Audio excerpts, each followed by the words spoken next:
Hi, my name is Rebecca Lucero Jones, and today I'm going to be talking to you about a person of influence in my life. I'd like to introduce you to Brene Brown. She's an author and researcher. Here are a few photos of her. You'll see the first one on the left is her at a TED Talk. The middle one is just a professional photo taken of her, and the one to the right is a picture of her with Oprah.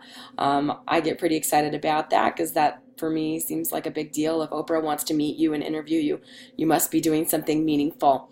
I first discovered Brene Brown through a TED Talk that had gone viral that she had given. At the time, she was not very popular, but her TED Talk really resonated with me. And so since that time, she's written several books, and I've read all of them. And then I've also listened to many of her speeches. A lot of her research focuses on shame and vulnerability, and with that comes the value of courage. And so I want to talk to you a little bit today about what she's taught me about courage. She has a great quote on courage, and she says, "You can choose courage or you can choose comfort, but you can't have both." I really loved that quote when I read it in her book because I think a lot of times when we're faced with a choice and we want to do something that stretches us, we also want to find a way to do that and be comfortable.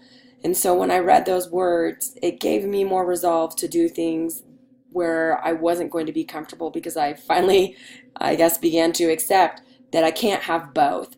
And so for me, that was really meaningful.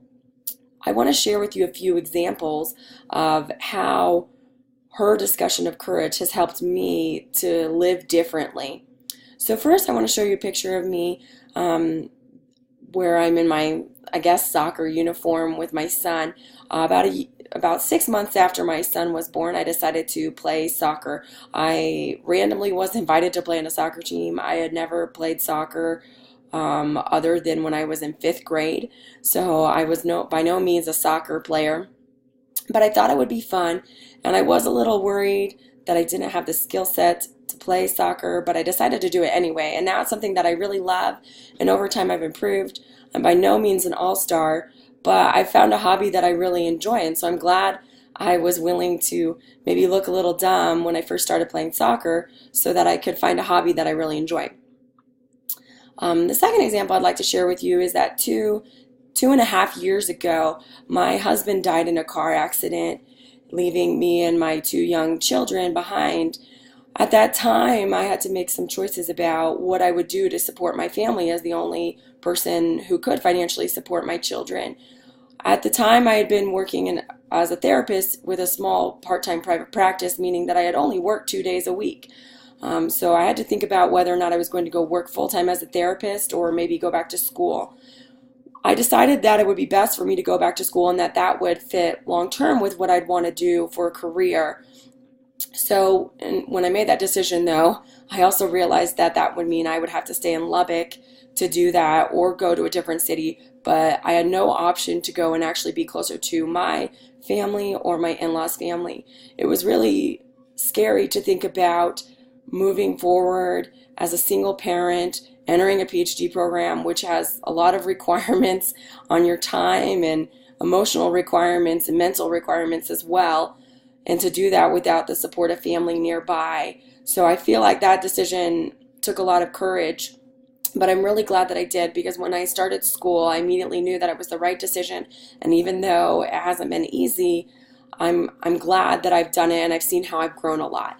That decision also led me to meet my current husband.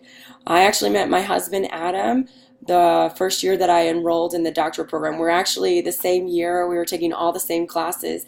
And that was another decision that I feel like took a lot of courage. Until I'd met him, I had not dated. It had been about a year since my husband had passed away, so dating was kind of scary to think about. I'd never dated before.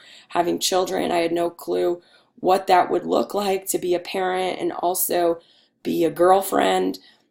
But I decided to take that chance anyway. And it was not easy. There were a lot of moments that were really difficult, knowing how to balance falling in love with someone new while I was still grieving the loss of my husband. And I had to learn a lot of things about myself and about love and relationships in order to be ready to enter a relationship. We were married just in November, and it's been wonderful. And so when I think about all these decisions that required courage for me. I'm so glad that I decided to choose the path that sometimes seemed a little harder, and that I didn't choose the comfortable path where I didn't have to put myself out there. I think that Brene Brown's statement on you can choose courage or you can choose comfort is really true. And I think that when we choose courage, we can find a lot of happiness. And one thing that I found is really true for me is that as I've chosen courage, what I have found is comfort in myself rather than comfort in my circumstance. And I think that has made all the difference. Thank you for letting me share about my person of influence.